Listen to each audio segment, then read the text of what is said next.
Hello, everybody, and welcome to Design Point's webinar on preventative maintenance for your Markforged 3D printers.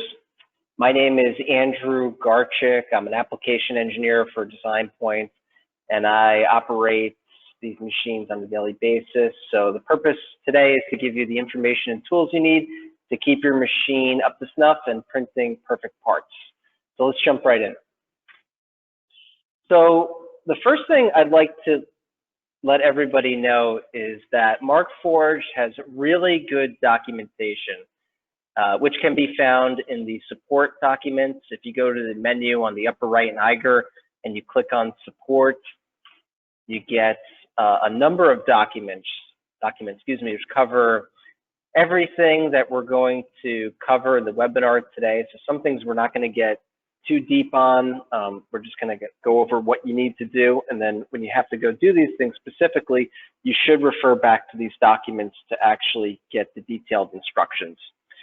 There's also another document in here that I'd like to point out, which is in the Getting Started menu on the top in the center. There is a preventative maintenance schedule for your 3D printers that is created by Markforged.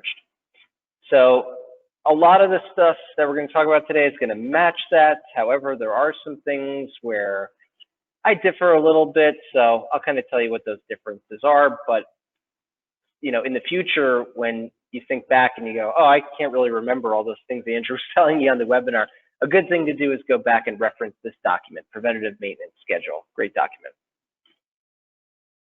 So the first thing I'd like to talk about, and one of the most important things to keep your Markforged 3D printer running really well, is leveling your bed.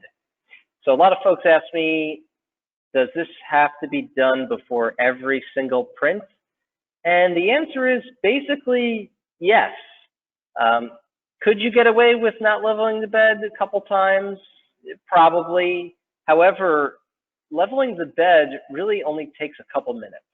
And as you well know, your prints are going to be 5 hours, 10 hours, 20 hours, you know, who knows? So to not take those 2 minutes before your print to actually get your bed perfectly level, I don't think it's a great idea. So I do this actually every single time.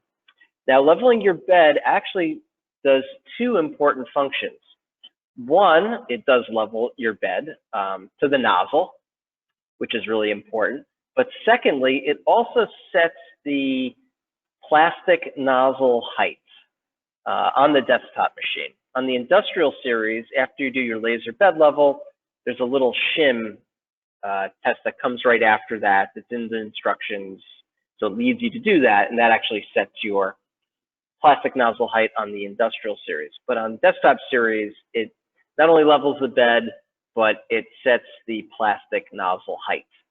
Now, some of you folks may be saying, Andrew, this is all good and well, but I use the shims, and the shims work really well. The shims are an okay way to level your bed. I consider that more to level it on the macro level. So it's going to get it in the ballpark. But if you want really perfect parts, you want to go ahead and do the bed level test circles on desktop series. That's going to hone it in on the micro level, get it really sharp. And on the industrial series, of course, you're going to use your laser bed level.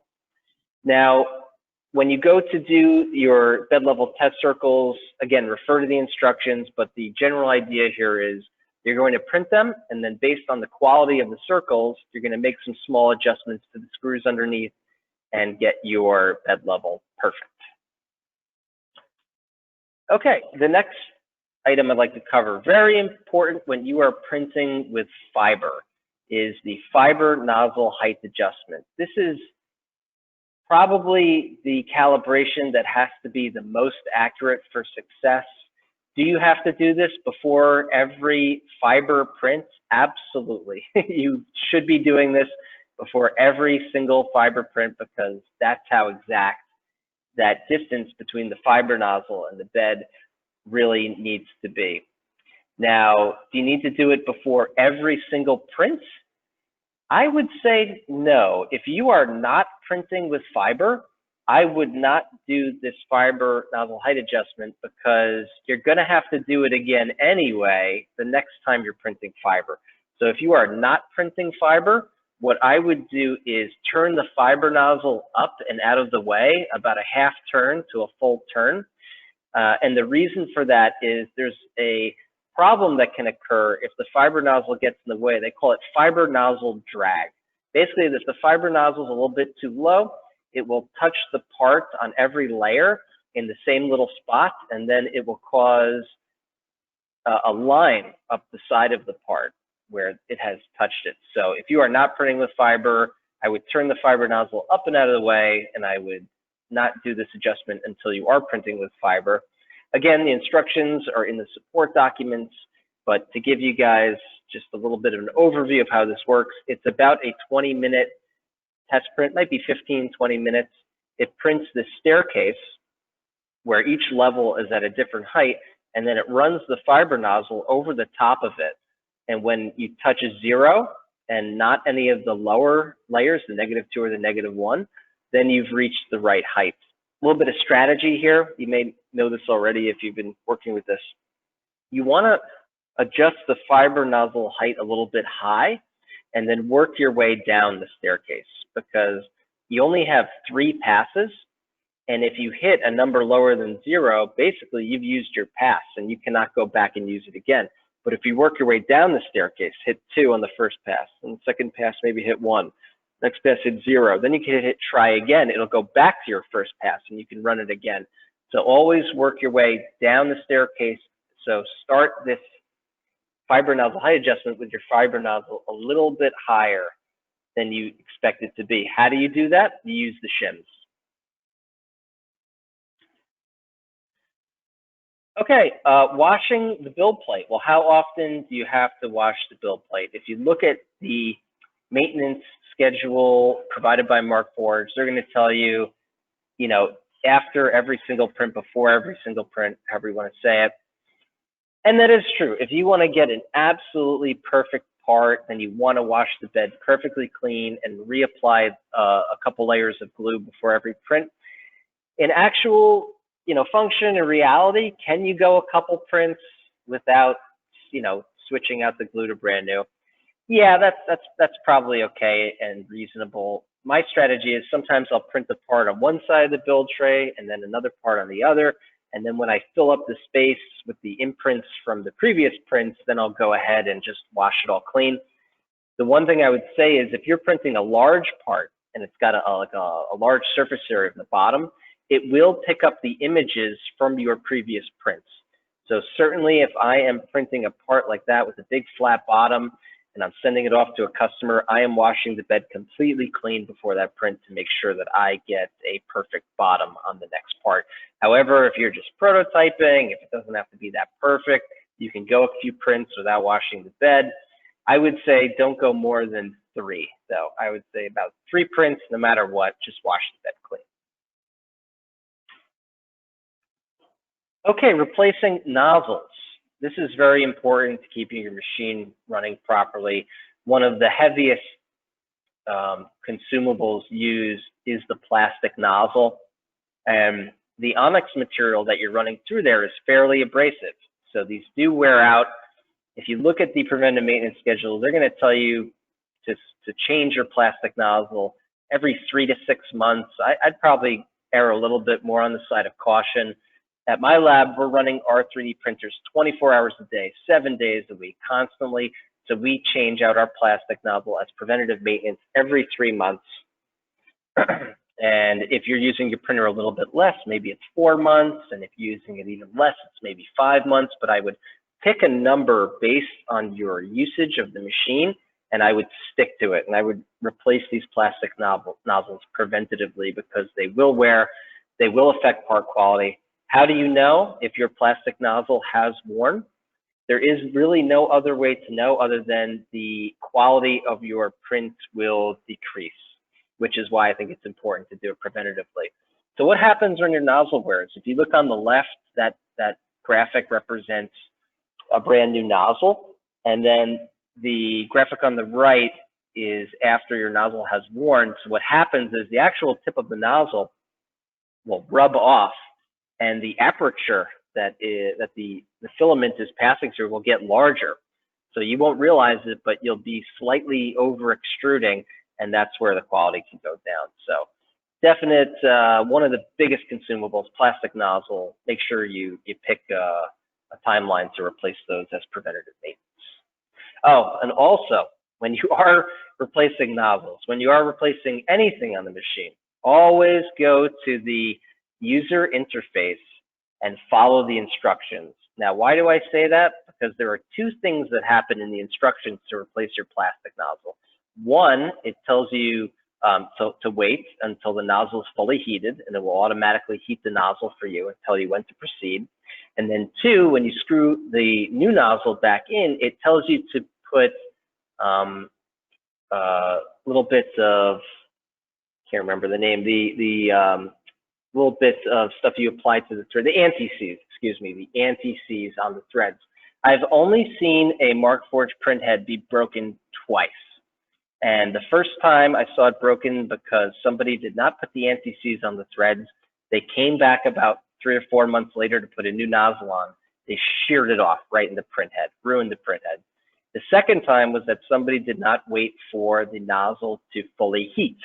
They went to unscrew it and they sheared it off in the print head. So it's a real easy way, not following the instructions, to break your print head. It's the most expensive thing on the printers. So just as a rule of thumb, always reference the support documents for instructions. And if there are instructions on the user interface, then I would follow those as well.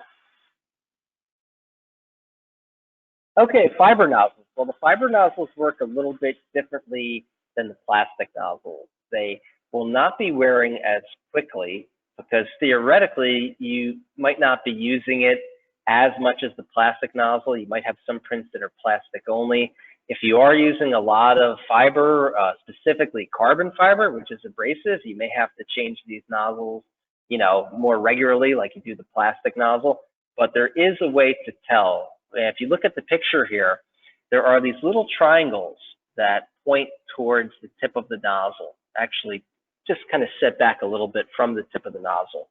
When the tip of the nozzle wears down and the tip of that triangle is actually touching the tip of the nozzle, then you know that your nozzle is spent and you need to replace your fiber nozzle. Now, with the amount of printing that we do in my lab, and the fact that we are always trying to print absolutely perfect parts every time, we replace these nozzles preventatively at the same time we replace the plastic nozzle. Could I go longer? Probably, but it's just not worth it. We want to print perfect parts here at Design Point, so we are changing these out as we change the plastic nozzles. However, if you do want to, as I explained, take this nozzle off and look at it, inspect it, inspect the triangles on the bottom, you can tell whether it's worn or not. Okay, the tubes. Some of these are consumed fairly regularly. You have the Bowden tube, which is seen on the left-hand side. These are the tubes that go from the extruder motor to the print head. There's two of them. There's a plastic Bowden tube and there's a fiber Bowden tube. Now, the plastic Bowden tube, it's kind of the same story as the plastic nozzle. It gets used so much that it really should be replaced preventatively. I would say on the plastic Bowden tube, if you were to replace it every time you replace your nozzle, every 3 to 4, 5, 6 months, whatever number you pick as being appropriate, I think that's a good idea. The Bowden tubes, they will need replacement. Sure, I've seen one go a lot longer and get lucky. But sometimes they'll even fail prematurely, and you have to replace it after a month or 2 months. So that's another one, a big consumable. Keep an eye on the plastic Bowden tube. The fiber Bowden tube is not replaced as frequently, mostly because most people do not use as much fiber as they're using regular plastic. Again, though, if you are using a lot of fiber, specifically carbon fiber, it's abrasive, it could eat through this tube. So I would plan on changing your fiber Bowden tube as frequently as your plastic Bowden tube. The other tube is from the feeder tube, the dry box to the extruder motor. That's called the feeder tube. Basically, that's where the material passes from the, when it goes from the spool to the extruder head, it passes through this tube. I would say probably every 6 months is okay for this tube. However, they're pretty inexpensive, so if you just wanted to get on the same schedule as your Bowden tubes, I don't think it'd be a real loss there. Probably good to do that just to keep organized. But the feeder tube also wears out. The onyx is abrasive. Eventually, it'll eat a little hole into your tube, which will allow regular air with moisture in it to contaminate your material, because the onyx is hygroscopic. That's why it's kept in the dry box with the desiccant packs. So it keeps the air in the tube dry as well. But if you wear a hole through your feeder tube, it's going to contaminate your material's moisture, and it's going to give you parts that are not very nice. They might have stringiness to them or just general quality degradation. So make sure you change your feeder tube as well. Another tip is some folks, when they change their material out of the dry box, they leave their old desiccant packets in there, thinking more is merrier. In this instance, more is not better. If you are leaving your desiccant packets in the dry box when you put a new spool of material in there, you are actually leaving moisture in the dry box because those old packets have absorbed moisture. So you want to throw out your old packets every time you get a spool of new material and put the new packets in there that come with your new spool. Belt tensioning. So when do you have to worry about belt tensioning? Well, if you look in the preventative maintenance schedule from Markforged, I believe the suggestion is every 250 hours. You know, that might be a little bit harder to keep track of. I know you can go on your machine, and I forget exactly where, but somewhere in there you can find the number of hours your machine has been running. For me, I do more of a time limit, preventative maintenance kind of thing. I do my belt tensioning every 6 months. I think that's a good, good level to do the belt tensioning. Again, you follow the instructions in the support documents, but just generally speaking, you get an app on your phone that can read the hertz, and you pluck it like a guitar string, and you adjust it very simply with an Allen key until you get the proper notes have you from the string, from the belt, I should say. So every 6 months is okay. If you've gone a year and you haven't done it and it's not giving you problems, it's probably not the hugest deal. The printer's still going to operate fairly well, even if the tensioning's off a little bit. But again, at design point, we're printing perfect parts, so we're doing our belt tensioning at least every 6 months to make sure that the belt doesn't loosen a little bit, give us a problem in the XY direction. That's what would really happen there. You lose a little accuracy.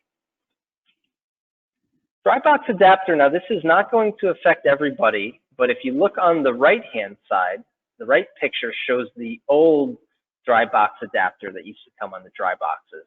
On the left-hand side is the newer one, and they switched the material because the onyx is so abrasive, it actually was eating through the metal. So if you see on your dry box that you have an adapter that looks like the one on the right, which is made of, I'm guessing, brass or something like that, I would open a support ticket with Markforged, and I would ask them what you have to do to get the dry box adapter on the left that's made of steel. That one will wear much slower, and that's the one that you should have. So if you have an old Markforged 3D printer, you might want to pursue this.